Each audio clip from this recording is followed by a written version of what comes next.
नमस्कार. श्री स्वामी समर्थ. नमस्कार, कसे आहात आपण? गेल्या व्हिडिओमध्ये आपण स्वामींच्या अंबाबाई रूपामागची खरी कथा ऐकली होती. यावेळीसुद्धा आपण स्वामींच्या दुसऱ्या एका देवी रूपाची म्हणजेच माता अन्नपूर्णा रूपाची कथा ऐकणार आहोत. मित्रांनो, माता अन्नपूर्णेची मूर्ती आपल्या सर्वांच्याच घरी देव्हाऱ्यामध्ये असते. आपण तिची नियमित पूजासुद्धा करतो. पण तुम्हाला हे माहीत आहे का, स्वामी महाराजांची सुद्धा माता अन्नपूर्णा रूपात पूजा केली जाते. यामागे काय बरं कारण आहे, यामागे काय कथा आहे, तेच आपण आजच्या व्हिडिओमध्ये ऐकणार आहोत. स्वामी महाराज एकदा कोनाळी म्हणून गाव आहे तिथून जात होते. आजूबाजूला खूप घनदाट असं रान होतं, काटे कुटे होते वाटेमध्ये. सकाळपासून स्वामी महाराज चालत होते. सोबत 100-1 भक्तसुद्धा होते. स्वामी महाराजांनी सकाळपासून काहीही खाल्लं नव्हतं, ना त्या भक्तांनी काही खाल्लेलं होतं.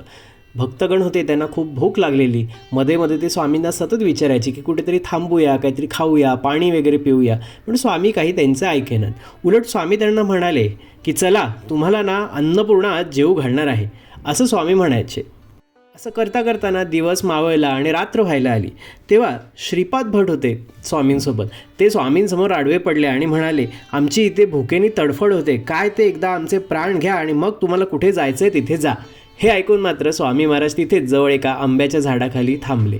तेव्हा भक्तगणांनी लगेच आजूबाजूची जागा स्वच्छ केली. आसपास पाणी वगैरे काय होतं ते सगळं घेऊन आले. आणि मग आता त्यांना प्रश्न पडला की इतक्या रात्री आता आपली जेवणाची सोय कशी होईल, आपल्याला कुठून बरं जेवण मिळेल. तेव्हा श्रीपाद भट वगैरे सेवेकरांनी स्वामी महाराजांना प्रार्थना केली की महाराज, आपण तरी काहीतरी खाऊन घ्या. बहुतेक त्यांनी सोबत स्वामी महाराजांसाठी काही नैवेद्य प्रसाद वगैरे ठेवला असेल. ते म्हणाले, स्वामी महाराज आपण तरी काही खाऊन घ्या. तेव्हा महाराज म्हणाले की तुम्ही सगळे भोजन करा, म्हणजे आम्ही खाऊ. तेव्हा श्रीपाद भट त्यांना म्हणाले की महाराज, इतक्या रात्री आम्हा मंडळीस भोजन कुठून बरं मिळणार. ह्यावर महाराज सांगू लागले की तिथे बघा पलीकडे मळा आहे, त्या मळ्यात जा, तिथे अन्नपूर्णा तुमची वाट पाहत आहे.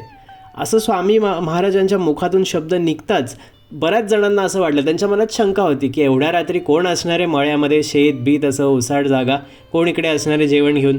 पण श्रीपाद भटांची मात्र स्वामींच्या प्रती खूप निष्ठा होती, खूप त्यांचा स्वामींवर विश्वास होता. ते लगेच काही 4-6 माणसं घेऊन त्या मळ्याकडे निघाले. श्रीपाद भट जेव्हा त्या मळ्यात पोहोचले तेव्हा त्यांनी पाहिलं की तिथे एक महिला उभी होती. त्यांनी जाऊन त्या महिलेकडे चौकशी केली की आसपास कुठे गाव आहे का, आमची काही खाण्यापिण्याची सोय होईल का. तेव्हा ती महिला म्हणाली की बघा, आमच्या गावची ना काही मंडळी इथे भोजनासाठी येणार होती, पण ती काही अजून आली नाहीत.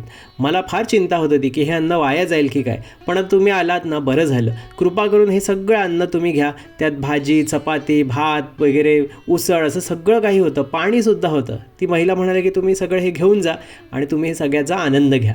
श्रीपाद भटांसोबत जी माणसं होती त्यांनी लगेच ती सगळी पातेली, टोपल्या जे काय होतं ते सगळं उचलून न्यायला लागले. तेव्हा श्रीपाद भट त्या महिलेस म्हणाले की अहो, तुम्ही एकट्या इथे काय करणार, तुम्ही पण चला की स्वामी महाराजांचं दर्शन घ्या. त्यावर ती महिला म्हणाली की नाही, माझा त्यांना नमस्कार सांगा, माझं नाव अन्नपूर्णा, मी मागवून येते, तुम्ही व्हा पुढे. हे ऐकून श्रीपाद भटसुद्धा बाकी मंडळींसोबत पुढे चालायला लागले. पण त्यांनी मागे वळून पाहिलं तर ती महिला तिथे कुठेच दिसेनाशी झाली. हा चमत्कार पाहून ना सर्वांना खूपच आश्चर्य वाटलं. व पुढे ती माणसं हे सर्व भोजन पदार्थ घेऊन स्वामी जिथे बसले होते ना त्या ठिकाणी आले. स्वामींना नैवेद्य वगैरे दाखवला आणि बाकी इतर मंडळी जेवू लागली. व हा जो चमत्कार झाला ना तो सगळा तिथे त्यांनी सांगितला. तिथे खूप या चमत्काराची चर्चा व्हायला लागली. मग कोणीतरी स्वामींना विचारलं की स्वामी, ती बाई कोण बरं होती, कुठली होती, का तिथे उभी होती. तेव्हा स्वामी महाराज म्हणाले की ती बाई आमच्याच कुटुंबातली होती.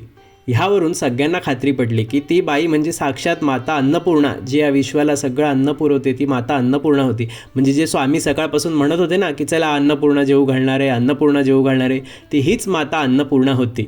ज्या भक्तांना तिचं दर्शन झालं त्यांना खूप धन्य वाटलं. आणि ज्यांचा स्वामींवर विश्वास नव्हता त्यांना वाटलं कोण इथे शेतात उभं असणारे जेवण घेऊन, म्हणून ते गेले नाहीत. त्यांना फार या गोष्टीचा पश्चाताप झाला की साक्षात माता अन्नपूर्णा आपल्यासाठी स्वयंपाक घेऊन आली होती, आपण तिचं साधं दर्शनही नाही घेतलं. याचं त्यांना फार दुःख झालं त्या लोकांना. पुढे एक गंमत अशी झाली की रात्री सर्वांनी छान भोजन केलं आणि मस्त झोप वगैरे काढली. सकाळी उठल्यावर मात्र त्यांना प्रश्न पडला की आता या भांड्यांचं काय करायचं.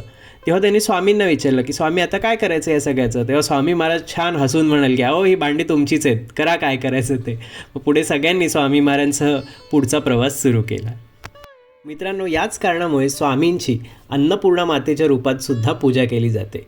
या कथेतून आपल्याला स्वामी महाराज हाच बोध देत आहेत की जिकडे स्वामी महाराज आहेत ना, किंवा एकदा आपण स्वामींना शरण आलो ना, स्वामी सेवेकरी झालो ना, की स्वामी महाराज आपल्याला काही कमी पडून देत नाहीत. सारं काही स्वामी महाराज आपल्याला पुरवत असतात. आणि आपल्याला जे हवं आहे, आपण जे मागतोय ना, त्यापेक्षा चांगलंच स्वामी देत असतात. जसं ते भक्त होते ना, त्यांना असं वाटत होते की आता काय खायला मिळतं आहे की नाही आज आपल्याला, की उपाशीच राहावं लागेल. पण शेवटी झालं काय, तर त्यांना साक्षात अन्नपूर्णा मातेच्या हातून जो स्वयंपाक तिने केलेला होता तो त्यांना खायला मिळाला. तर असंच आहे मित्रांनो, स्वामींवरचा विश्वास कधी ढळू देऊ नका. कितीही तुम्हाला वाटलं की परिस्थिती आपल्या मनासारखं नाही आहे, गोष्टी बिघडत चालल्या आहेत, हाताबाहेर चालल्या आहेत, धीर खचू देऊ नका. स्वामींवर विश्वास ठेवा. जे काही आहे चांगलंच होणार. स्वामी तुम्हाला सगळं चांगलंच देणार. आयुष्यात कधीही काही कमी पडू देणार नाही. फक्त तुमचा विश्वास मजबूत हवा, तो डगमगता कामा नये. चला तर मग आजचा हा व्हिडिओ तुम्हाला कसा वाटला ते मला नक्की कमेंट्समध्ये लिहून कळवा. आवडला असेल तर लाईक आणि शेअर जरूर करा. आणि हो, आपलं स्वामींचा महिमा या चॅनलला सबस्क्राईब नक्की करा. चला तर मग, स्वामी तुम्हाला नेहमी सुखात, आनंदात आणि सुरक्षित ठेवो. धन्यवाद. श्री स्वामी समर्थ.